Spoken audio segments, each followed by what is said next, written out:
The other thing too, Eric, is I can talk a little bit about like client advisory councils and how you ask them when you bring them together or like client summits. You ask them to spend money on different things. You say, I'm going to give you $10 million to invest in future product roadmap for us. What would you invest in? Everybody who put their dollars in the bucket for whatever you actually create. Now, some of these things you already have far along, they're your first customers who are going to buy from you. So there's your upsell right there. So you already know who to go to for this stuff. And you All just all of a sudden they right, help I'll shape go your there. roadmap. I will go there with you guys. I gotta start this thing, so now I'm a minute late, but that was good.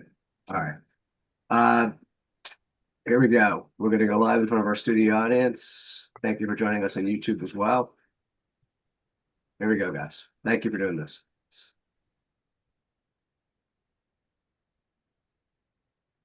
Well, hello and welcome back, everyone. You have logged in to Bright Spots in Healthcare. I am Eric Glazer. I am the CEO of Bright Spots Ventures, the producer of this wonderful program. We are dedicated to accelerating innovation through content, communities, and building meaningful connections. And our mission is simple: to spotlight what's working in healthcare and help scale it. We bring together healthcare leaders from health plans, hospitals, and other healthcare organizations across the land to share proven strategies that drive measurable impact. And through our podcast, our executive councils, our private events, and our go-to-market strategy work, we surface and amplify what we like to call bright spots in healthcare, proven innovations others can learn from and replicate to solve some of the biggest problems facing all of us in our industry. And at our core, we exist to foster trusted relationships that fuel progress because we believe the best way to improve healthcare is to find what works and clone it. If you've not subscribed to this wonderful show, this wonderful podcast, please stop what you're doing right now. Find your favorite podcast app and simply type in Bright Spots in Healthcare. And each week, you will have downloaded for you unbelievable ideas, insights from experts across the industry, like the esteemed panelists you see before you today. We're going to talk about right now new growth playbooks in an ever-changing healthcare market that we all live in and work in. Today's episode is going to explore how leading commercial executives are adopting their growth strategies to meet the changing landscape that we face. We'll break it down across three segments. At least we'll try to organize it in three ways. The first segment is going to be around reframing the sales narrative. Then we're going to talk about brand building. And then we're going to talk about creating scalable, content-driven, account-based marketing initiatives. And so we're going to dive into it. Today, you have in front of you three awesome experts and guests, all who I consider friends. Our fourth guy, by the way, Ohad Pollock, is sick as a dog and his voice is terrible. So we decided to cut him from the show a couple of hours ago. We'll bring him back. He is the head of marketing at TidaCare. So we hope he feels better. But we have in front of you some unbelievable guests. And thank you in advance, all of you, for doing this at such short notice. So we have Andrew Duboak. He is the Chief Growth Officer at League. We have Ashley Perry, the founder and partner at Fitzroy International, and Ryan Schonecker, Chief Commercial Officer at Vori Health. I'm going to start with you, Andrew, with a two-part question. First, I want you to tell folks in like a minute or two, if they haven't heard of League, what they're all about, what you guys are all about. It's not a sports association, but something much cooler than that. And I want you to, in the context of that, talk about the buyer, the health, whether it's the health plan or the health system. But what's the biggest shift you've seen in how health plans, because I know you work a lot with those guys, how they are responding differently to sales and marketing efforts over the past, I don't know, we'll call it 18 to 24 months. Eric, great question. Thanks for having us. Excited to be with you all today. As you mentioned, League is an enterprise software platform focused on the customer experience in healthcare. We work exclusively with some of the largest healthcare companies across the US, Canada, and globally. To your point, we work primarily with health insurers, so companies like Highmark Health, HCSC, Scan Health Plan, Santa Clara Family Health Plan, Manulife, Medibank as some examples across those geographies. But we also work with innovators in the healthcare ecosystem, including Metro Health System, Baptist Health Arkansas, Quest Diagnostics. So when you think about the work that we do at League, we are really partnering at the executive level of some of the largest companies in healthcare. We're part of very big programs to transform the digital customer experience. And those are multi-year programs that we're a part of. So when I think about the things that are evolving and changing that we're seeing with our customers, with our prospective customers in the healthcare ecosystem, particularly with payers, a few things come to mind. Number one, healthcare seems to really value this idea of franchise value. People don't necessarily want to be the first. They want to see that you've had impact, have delivered at scale, and are industrial strength for the complexity of operating in what's a pretty, heavyweight, complex industry. So very much we think a lot about how do we build long-term relationships with our customers? How do we build that franchise value? And how do we innovate over time with our customers to not just be there as a point solution to solve one small problem, but actually be a partner in innovation?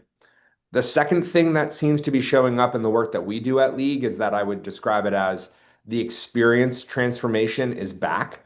We've kind of gone through a few years where healthcare companies are really focused on battening down the hatches post-COVID. They're dealing with lots of complex operational cost and financial issues.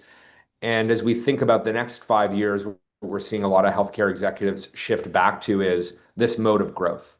And so for us at League, we're really thinking about how can we be a catalyst to that growth while also being a catalyst for productivity.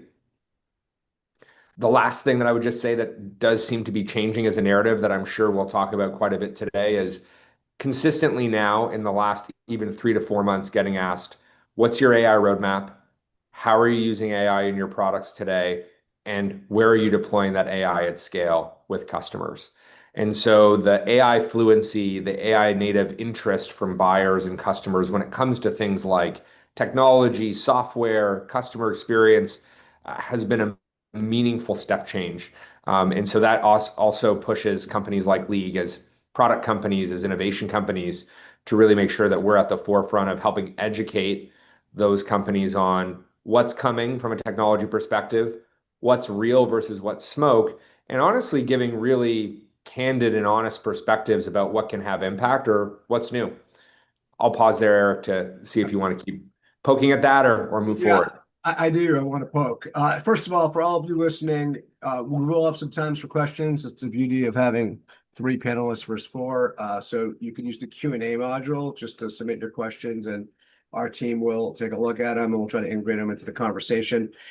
So you said something, Andrew, that I think probably everyone in listening wants to figure out how to do, and that's not just be a point solution, but a partner in innovation. So do you think you guys are in a position to do that based upon the product you have, or have you made a purposeful go-to-market relationship building strategy shift to allow you to be open to doing things that may not be, I don't know, I don't want the product people to freak out if they're listening, but like not in the product roadmap that you customize so that you could become that growth and innovation partner versus just a point solution? Like, do you think you're in a unique position because of the product you're delivering, or do you think it's a purposeful commercial approach that you had to take to go in that direction? To answer that question directly, this has been a very purposeful go-to-market commercial and product decision. It's one that we've been building towards over the last 4 to 5 years at League as we've evolved our business to this kind of platform transformation partner for customer experience. And for context for those listening, League is in our 11th year as a company. So we've had 10 years of building and launching and scaling digital health products in healthcare. It does feel like a little bit we're the 10-year overnight success just to even get to the start line of what's possible. And so, Eric, just to make it concrete, when we started down this road of what we called Powered by League, this building blocks platform idea, we made a few really intentional decisions. Number one, we were really looking for customers who wanted to be innovation partners with us. So I look at customers like Highmark Health and Shoppers Drug Mart, which is one of the largest pharmacy chains in North America. Those were some of our real anchor innovation partners to drive the product roadmap that League developed in partnership with them. So yes, we were working very closely with customers. They were influencing our roadmap, they were influencing our direction, and we were working hand in hand to develop a product for them that ultimately we believed would scale across the industry. The second big decision that we made was to be very focused on building deep partnerships with the other stakeholders that our customers work with in these bigger digital transformations.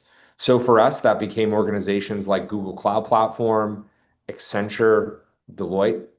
And we really thought about how we could bring a better together set of solutions and offerings with those partners, and also help those partners deliver on a higher level of value on their platforms or with their services.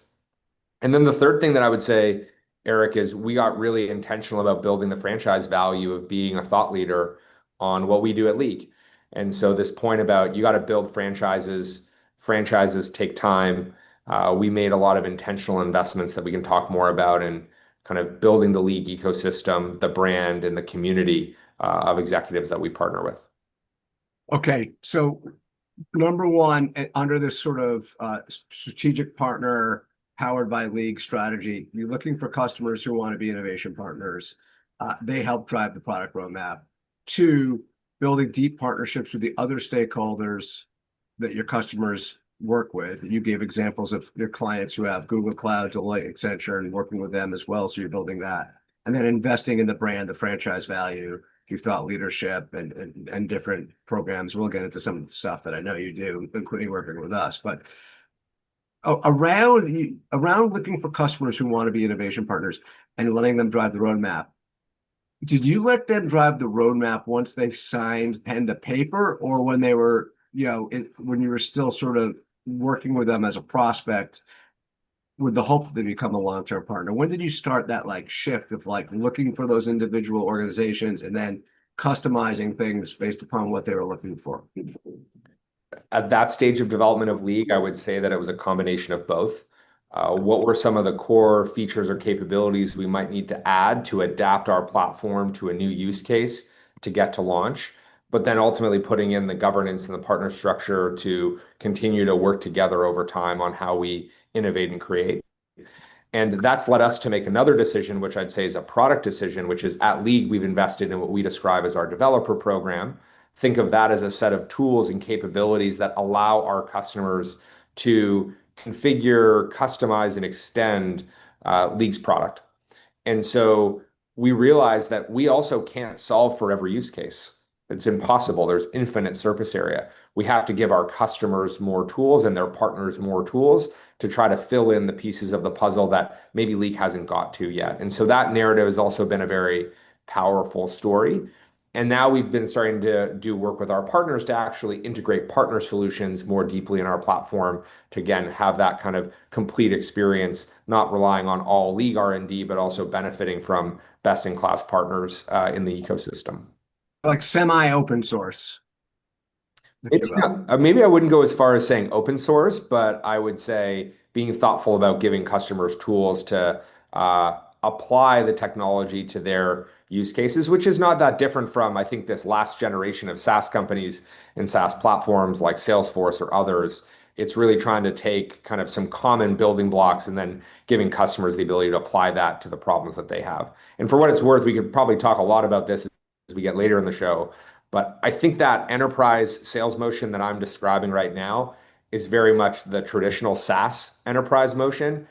There's lots of examples now where that's changing drastically in how people are adopting and buying new solutions when you think about some of the new AI products that are coming into the healthcare ecosystem. I'm going to shift a little bit now to policy changes and our reaction to that. So I'm going to bring in Ashley Perry. She is the founder and partner at Fitzroy International. She is formerly in a leadership role on the commercial team at Socially Determined when she was a client.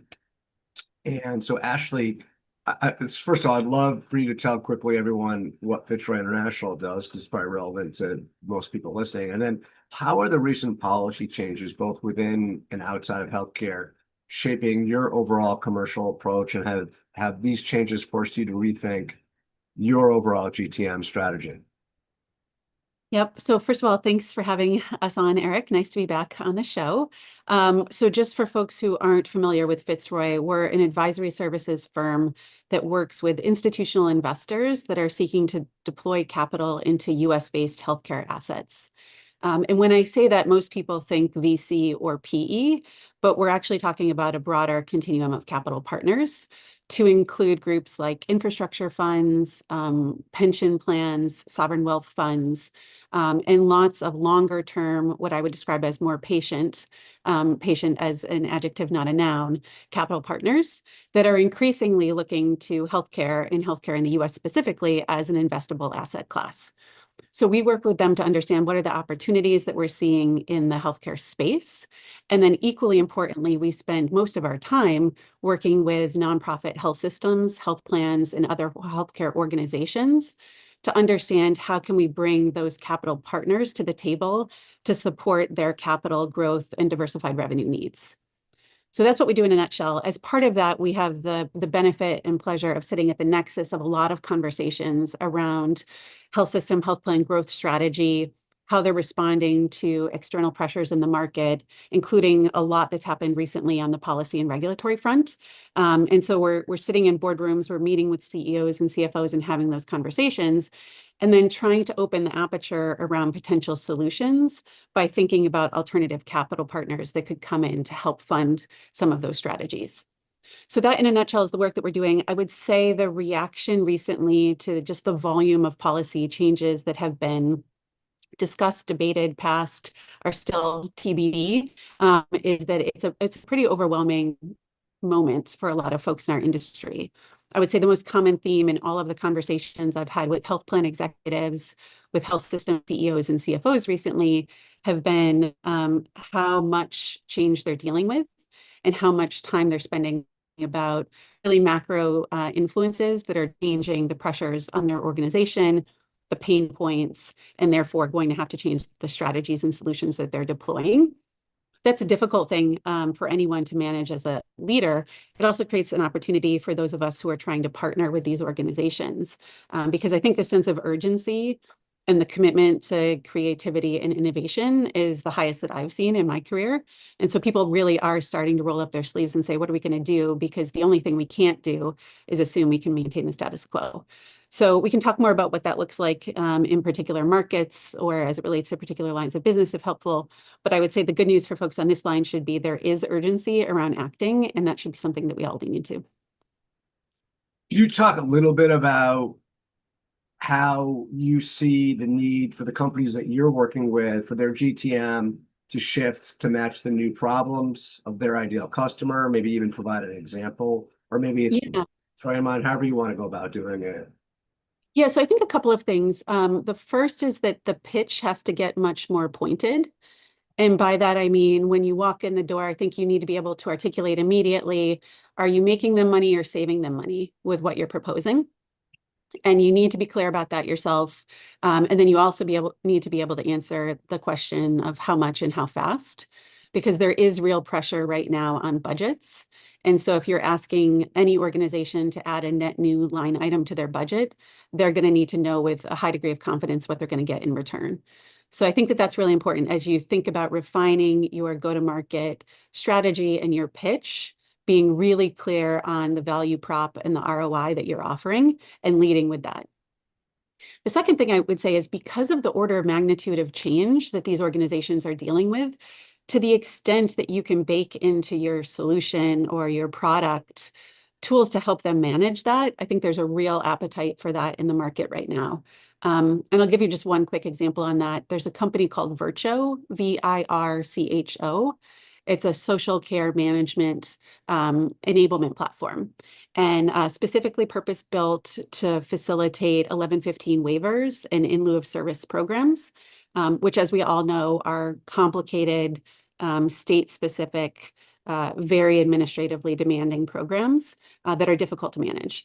And so Vircho built an end-to-end platform to facilitate that, to meet all of the state or CMS's requirements. And so that includes things like training, credentialing, invoice payments, network management, capacity building, et cetera. But really importantly, they realize as part of that, that all of these waivers, all of the state regulations are constantly changing. And it's really hard for organizations, an MCO in California or a social care network in New York or North Carolina to stay up to date with all of the changes that the state is rolling out. And so if you can embed into a platform the ability to stay apace with those changes as they're announced, it really does allow your partners to not have to worry about managing the program and really focus on the core care delivery that they're trying to provide. So I would encourage solution providers to think about how can they manage those changes proactively, and is there a way that they can embed into their solutions things that incorporate those policy, regulatory, and payment changes that would help their customers be better prepared. Okay, so I heard about 4 things I want to summarize here. For GTM, the pitch needs to be clear and concise. I think that was always the case, but maybe it's being heightened right now. And then you need to get to with how much you're going to save or make for them and how fast, right off the bat. Yep. Then, for example, I guess it's 3. If you're able to show a customer how the impacts of policy changes that have on their business you could take care of on their behalf, you're ahead of the game versus everyone else. Yeah, if you can relieve some of that burden of staying apace with all of the change that's happening, especially when you think about, super regional providers or MCOs that have footprints in multiple states, right? Where it's a very dynamic environment, it's changing all of the time, and they're trying to manage all of that in real time while running their business. If your solution can help them do that, I think you're in a much stronger position to help them succeed and then to have success in their commercial relationship. And I think recognizing the volume of change that a lot of organizations are dealing with, solution providers that can embed that adaptability into their offerings are going to be well positioned. Great. Okay. We're going to finish out. I want to bring in Ryan Schonecker now, and then we're going to take some questions from the audience, some good questions in the queue, and then we'll go into the next segment. Meanwhile, at 45 minutes past the hour, folks, I'm going to be sending you another email with a link to a survey just to ask your feedback on today's show. In particular, this is going to be very useful for us. We look at all the survey respondents, but for this episode, as all of you know, we typically produce content for plans and health systems. This is a different episode, and so where it's for solution providers. And so we'd love your feedback on how to make these episodes better. So 45 minutes after the hour, there'll be a survey that gets sent to you. We'll also put a link to the Survey Monkey right here in the chat, so you have easy access to it right now as well. So Ryan Schonecker is the Chief Commercial Officer at Vori Health, also a Bright Spots client. Ryan and I are former coworkers a lifetime ago, it seems like. Super excited to see him here. So Ryan, how do you approach commercializing solutions that actually have clinical implications, clinical impact, where both the clinician and maybe the product team are key stakeholders? How do you go about that? Sure. I'll touch first on a little bit of what Ashley just mentioned, some of the changes with all the one big beautiful bill and other things that went through, right? Big changes. So we're a virtual first musculoskeletal medical practice that works mainly with health plans, employers, and then risk-bearing providers as well. So the first permanency of first dollar coverage on telehealth visits was a really big deal. We spent last year thinking about how do you rethink go-to-market. Last year, when it was not clear if they were going to extend that for high deductible health plans, first dollar coverage, we had to change our whole approach of how are we going to talk about this? How are we going to actually bill our customers? Do we need to also bill members? How do we keep this free for as many people as possible? With this change, obviously, right away, that goes very quickly back to what Ashley mentioned of, going back to all of our clients, all of our prospects, and talking with them about what is this impact? How is this going to actually change what you're seeing within your program today? How is this going to change the outcomes that we can receive, that we can help you with?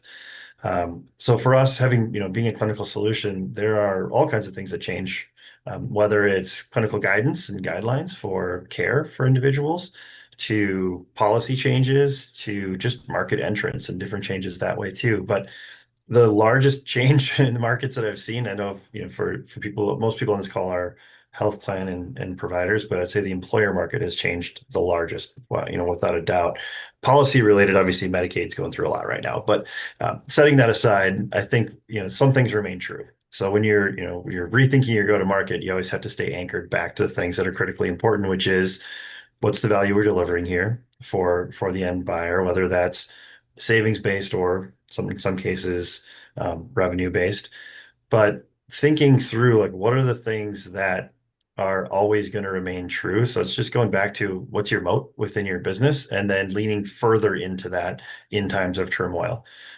So for us being a clinical solution and the most clinical within our space, it's all right, what can physicians do that other people that are not physicians can't do?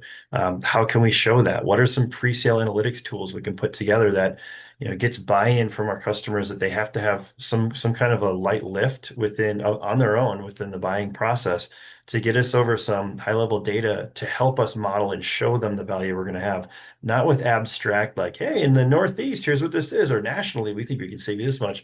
It's using their own numbers to bring it back. So you're really building the business case for them that they're advancing and bringing to their CFO at the end of the day. And so how can you make that as easy as possible for them? And how can your tools give them new and different insights that are unique that they may not be hearing from somebody else? So yes, sprinkle in your data, but also you have to use their data to find something unique and interesting.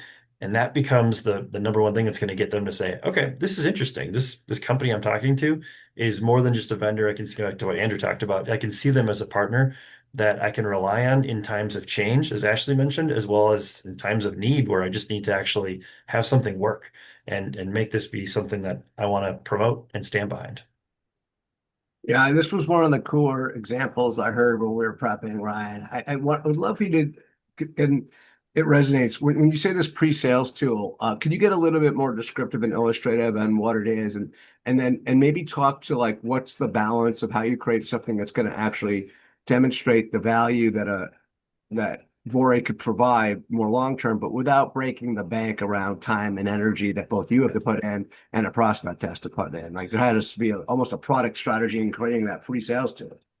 Yeah, yeah, absolutely. So you always, a lot of people have seen on different people's websites, like here's a slider, put how many members you have, put, your average spend per year, and it spits out something pretty generic to you.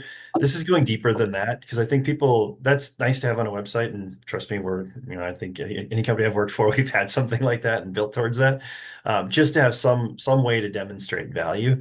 But it's going a little further than that. And so instead of saying, give me your last 3 years of medical claims and pharmacy claims, which is going to be a huge lift, and they're going to be like, I have to contract with you to be able to give you that. I can't do that. Ask them for something lighter. Say, okay, can I get summary claims? Don't give me anything that has, any PHI in there. Can you give me summary level claims so I can get a feel for, quantity of these procedures or quantities of these conditions or people who are running into this? Um, of your total. And then that helps me understand, okay, what percentage of your population has this condition or would be impacted by this solution I'm proposing.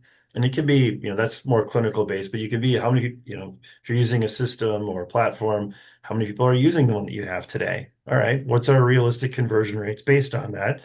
And then you come back and you say, all right, here's what we really project.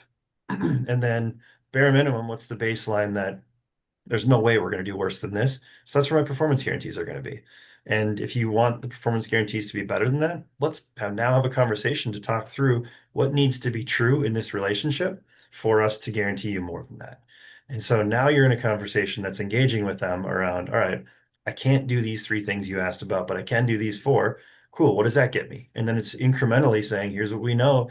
It also shows them that you know your business and you understand what works and what doesn't work and what levers to pull to try to gain better results for what you're doing. So those are some of the things that we do, and I hope they give you enough specifics. Yeah, that's great. I'm going to bring in, and I'll start with you, Andrew, and then Ashley and Ryan can jump in because some really good questions here. So, and then we'll transition over to sort of brand and storytelling. So, Andrew and all of you, like, what are you seeing in the market as far as integration needs or capabilities with other point solutions? I.e., when a client wants to diversify vendors versus sole source vendor. And then second to such, how are you establishing solid ROI methodologies to demonstrate that value and avoiding like double counting value and savings? Mhm.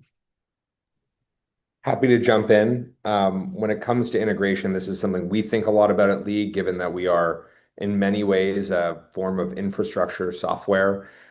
A couple things come to mind for me, Eric. Number one, there is a theme of having less partners and vendors, not more. So we have kind of lived through the last 5, 10 years of this kind of digital health proliferation. And customers are thinking a lot more about how do I actually pick my partners, that less is more. And actually, I can probably get better outcomes if I can better connect those partners in a more seamless way. Um, I would say that defining the integration standards and making them truly standards is still pretty early days. I'm not seeing one consistent way of connecting lots of disparate, let's say, digital health vendors or other technology solutions. But the aspiration is there to kind of have partners that can help connect, that are built on modern technology, and that also have more of a open architecture philosophy of let's actually try to help the patient, let's help the member. And to do that, we need to share data, we need to share insight, and we need to make this fundamentally easier to navigate for a patient or a member. And when it comes to ROI, I don't know that the game has changed on ROI in terms of how to think about doing the math. But for a partner like League, let's say, we might get benefit from driving adoption of an MSK solution like Ryan's company is working on and delivering, or we might get benefit from driving adoption and enrollment in a virtual medicine practice or having a visit, but we're not going to get the full benefit. We might get attributed some of it. Obviously, the ROI is going to go to those other partners. So it's really about trying to be crisp about what part of the workflow or the journey are you influencing and being crisp on why that matters. Ashley, anything to add to that? And Ryan, I have a separate follow-up for you. So I would just say on the integration piece, it's really important for companies to think about where they sit on the value creation chain and what other data sources, what other vendor partners are key components of that.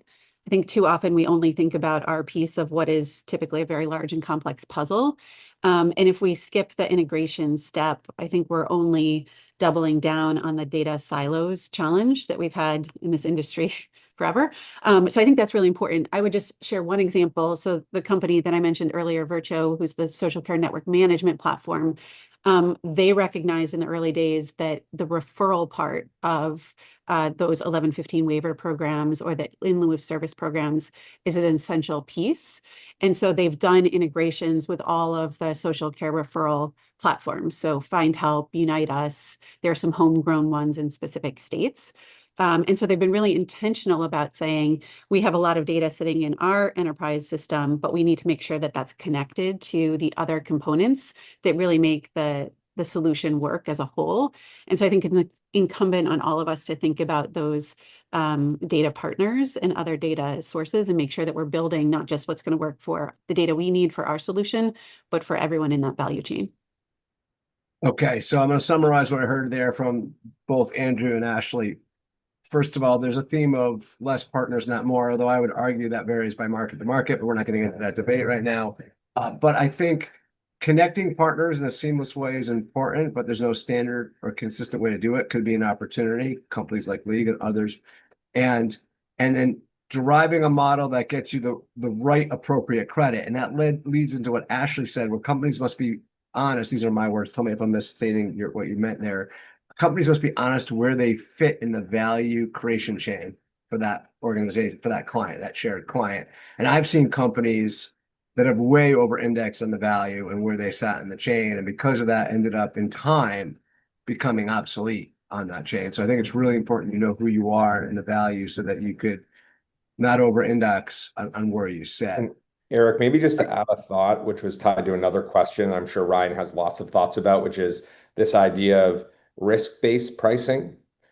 So I'm sure there's a very different answer for companies like Ryan's who are delivering care. But when I think about kind of core technology vendors, I don't see a movement towards risk-based pricing.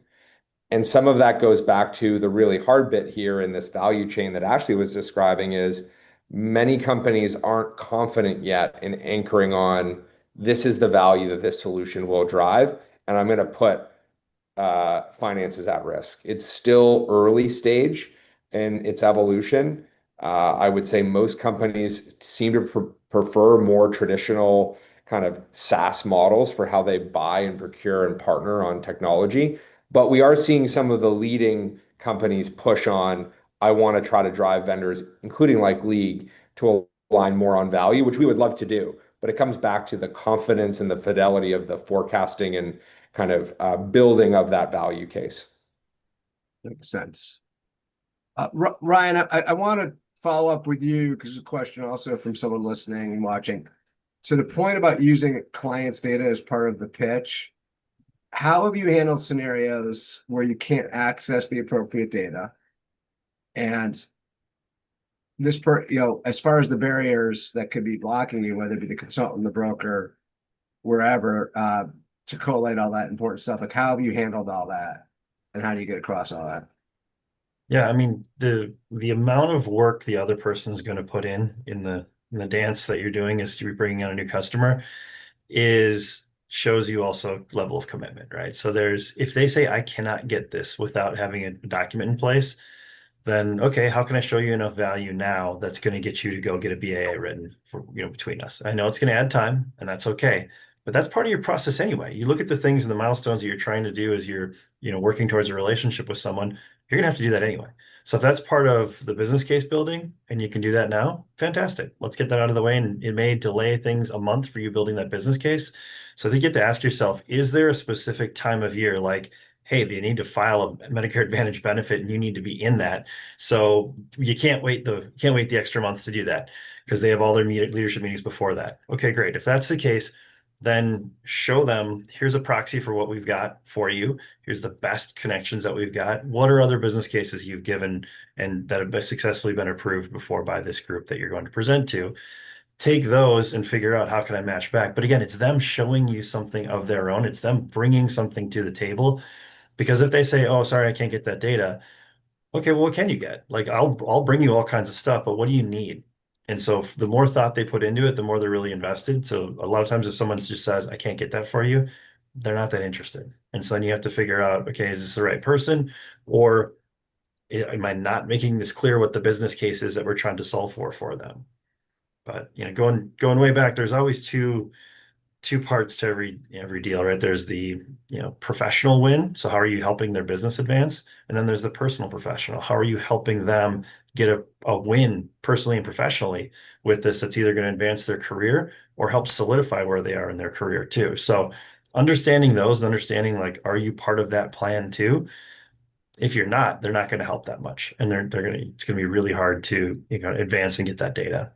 That's so important. When I spend a lot of time, as people who know me, running solution strategy at Teladoc Health, and when we were in those finalist opportunities, we had to take into account the personal gain and risk at stake for the individuals who are going to make the decision or recommendation. And I think far too often we forget about that when we're going through that process. So it's music to my ears. Well, and that's the consolidation part too. That was a question earlier, like why do they want to consolidate? If you have an existing contract, you can just add another point solution on your existing contract. You don't have to go through procurement. You don't have to spend months doing that. And they don't have to make the business case and put their credibility on the line saying, this is why I need this new vendor. It's like, oh yeah, my existing vendor, here's an add-on.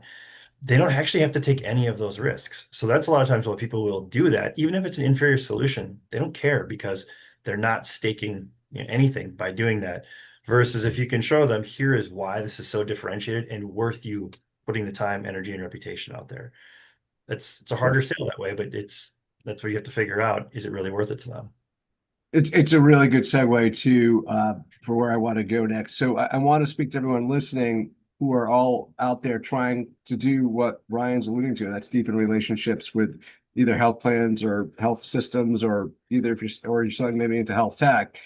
And just to talk a little bit about what Bright Spots Ventures does, because we're often mistaken for just bright spots in healthcare. But like I said at the beginning, like we believe the best way to transform the industry is by finding what's already working and scaling it.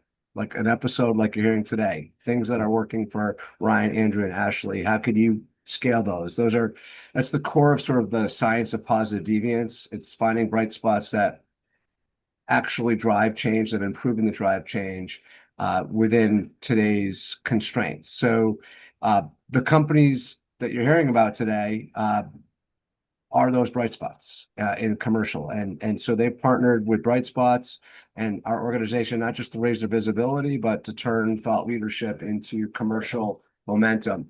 And what we do this by producing content that resonates, like this episode, but we also turn it into short form video reels that your commercial teams can use immediately. We design executive dinners and private events and leadership councils and advisory councils that bring your buyers into meaningful conversations for you, not just marketing funnels. And we help turn that engagement into actual meetings and ultimately deals. And what also makes us different, and I alluded to this, is just our experience. I've spent over a decade helping lead solution strategy for Teladoc Health, so I know what it takes and the pains and trials and tribulations to sell on the health plans and providers. Our head of production, Haritha, brings years of experience building C-suite convenings across healthcare, including being part of World Healthcare Congress. Our head of marketing, Lisa, has led GDM strategy at multiple health tech startups. And our latest addition to the leadership team, Desiree, comes from Highmark's value-based strategy team, and she helps build our executive councils for us and is building now connections for us that are actually going to help move the market. So we've been doing this for a long time. The show's been going on since 2014, and we know your buyers and we know how to help you grow. So if you're looking for a partner in these kind of changing times and intense times, that's more than just a media company. I'd love to talk to you more about how we can collaborate and help you guys. And if you want to set up a meeting with me or my team, we'll put up a quick poll there. And we're going to move now on to, while we do that poll, to brand and storytelling. I'm going to bring in Andrew here. Andrew, in a crowded, but a quick disclaimer, I got to hear Andrew interview live Michael Lewis, who's an awesome storyteller, one of the leading thought leaders and authors in our world around storytelling, and you did an awesome job with that. And I want to talk about how brand differentiation, how you talked about franchise equity, is about trust, and trust is built often through story. And whether you're introducing a new category or trying to stay top of mind, the way that you're talking about franchise value, the story shapes how your brand is perceived. And so how do you craft those stories so your client and not the solution is always the hero? And what does it look like in your pitches and your sales presentations and your content, your marketing content? First off, Eric, my thinking on this has changed a lot, even in the last 24 months, in the role of narrative in building brand and building trust as part of, essentially building an enterprise software company. If we went back 2 years ago, 3 years ago, I would say even at League, we tended to tell a story that was healthcare is broken. And what I realized about the healthcare is broken story is that, one, it's not different. Two, everybody's been saying it. And three, it probably hasn't changed for at least a decade, if not more. Maybe it's a 20-year-old story. And so I started to realize that the healthcare is broken narrative also didn't affect change. It wasn't what inspired people to do amazing things, or in Ryan's example, in a big company, for someone to drive forward and push against some of the inertia to do nothing, to actually, make something new happen. And what Michael Lewis said when we were together earlier this year, Eric, that stood out to me was that Michael Lewis always told stories, whether it's in Moneyball, The Big Short, etc., of these kind of unsung heroes, these people doing amazing things that you've never heard of. And they weren't even looking for notoriety. And what that kind of struck in me was this insight that I was also starting to build was, instead of telling the healthcare is broken story and using that to drive urgency and change, what if we told the story of what our customers are doing to lead the way? And it doesn't even have to be how they've solved the problem. It's just the fact that they framed a problem, they saw an opportunity, and they started to take action. So I think a lot about, we've changed at League how we've been marketing this year from a demand generation perspective. We've been very intentional about every month trying to have a customer just tell a story, no matter where they are in their journey. And for me, the one that stands out the most this year has been a woman by the name, an executive leader by the name of Julie Nix, who's a corporate vice president with Baptist Health Arkansas, who saw that there is a maternal health crisis, maternal mortality and infant mortality crisis in the state of Arkansas that's really tied to this challenge of many expectant mothers don't have access to healthcare. There's care deserts across the state. Many people are struggling kind of to get care access on state Medicaid programs. And she felt like digital and virtual care was a way to reach these expectant mothers and meaningfully change maternal and infant mortality in the state. Have we achieved the goal in partnering with her? She's partnering with League as part of that solution.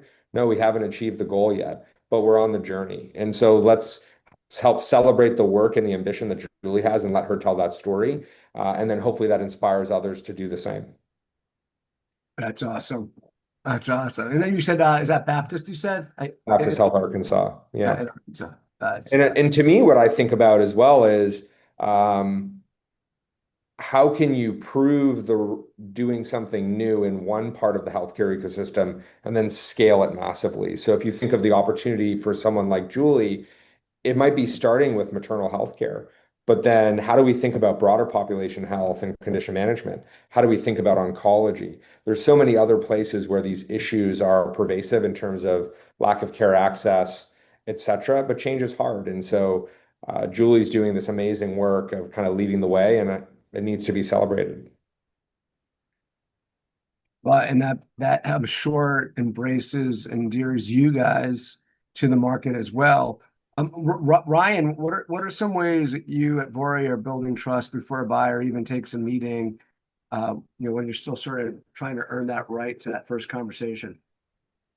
Yeah, I mean, there's the awareness components, right? But then the trust building also starts with if you're a big organization, you have lots of clients, you can gain trust by showcasing those clients and kind of what they're doing and the success that they're finding with you, right? These kind of built-in testimonials from customers. If you're an organization that's still growing, there's a few things you can do. You can obviously leverage contacts, relationships that exist. You can find ways to serve on different committees, kind of sitting shoulder to shoulder with organizations that you want to partner with, so they're seeing you as a peer that way. I think if you have deep expertise in any area within your organization, flex it. Make sure you're creating content around it. You're getting information out there. You can do it through performance guarantees to stand behind your work to try to gain credibility that way. Or you can find ways to, affiliate yourself with these different brands in different ways. Like one of the things we do is bright spots, obviously, right? So being able to do presentations alongside the nation's largest health plans is really helpful because not only do we get to hear their story and understand what challenges they're facing, but publicly people are seeing us affiliated with those brands, which is really helpful for us. What about a couple of other things that I just want to know? One of the things I thought you guys do kind of, which is very grassroots, an extra effort is focusing on regional gatherings and committees and getting your teams out there just to meet folks. Yeah. Can you talk a little bit about that? Sure. I mean, that's part of the initiatives that we do with the different, sales team members is that they look for in their defined territory or market base, they look for different types of organizations that your contacts, your future customers, existing customers are a part of. Join those organizations, join committees with them, and again, work shoulder to shoulder with those people. I mean, I think it's really helpful to be seen in the communities that you want to be helping and partnering with. So the team works hard at getting that stuff in place, and that's something that we're focused on to make sure that they know that, hey, we're there. We may not have $150 million marketing budget like other people in our space may have. However, here are the ways that we're making an impact. Yeah, that's super smart. One of the things of over a decade of experience of going into health plans offices taught me is they don't really give a crap about your solution, your features and benefits.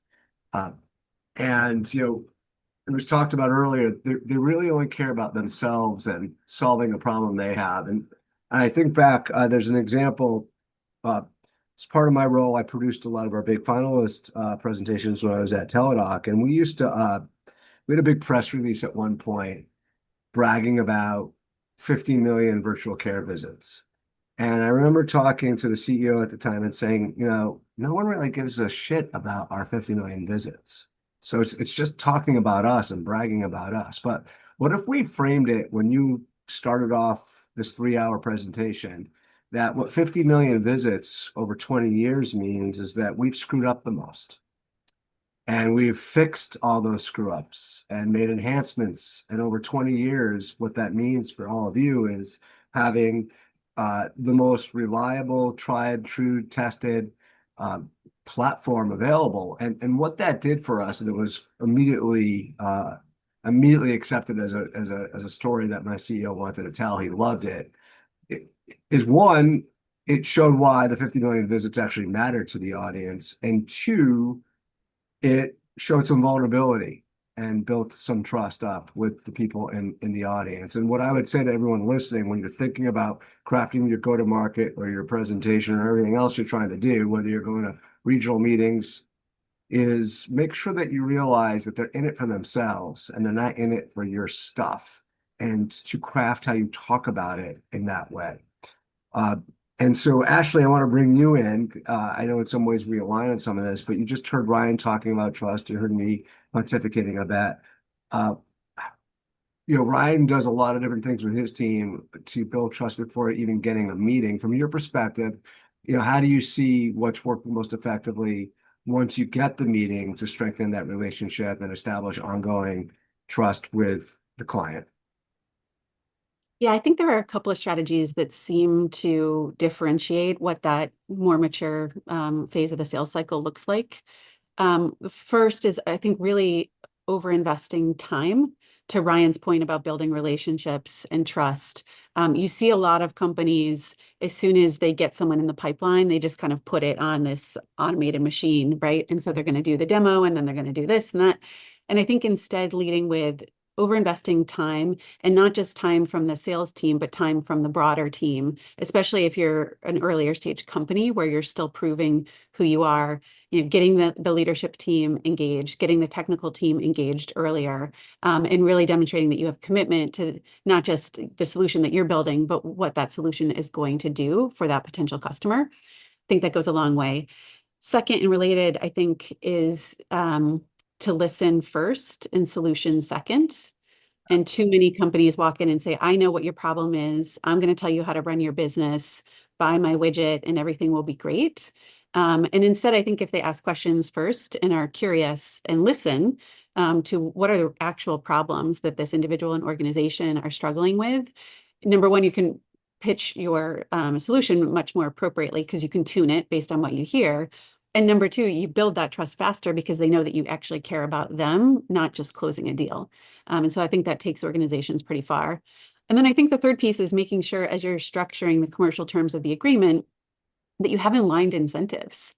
And ultimately, that if you're going to win, they're going to win, and that you're going to do that together. Because too often, if you don't have that alignment, then even if you're successful in closing the contract, it's not going to be a successful relationship over the long term. And I've seen a lot of organizations do really well by focusing on those three things.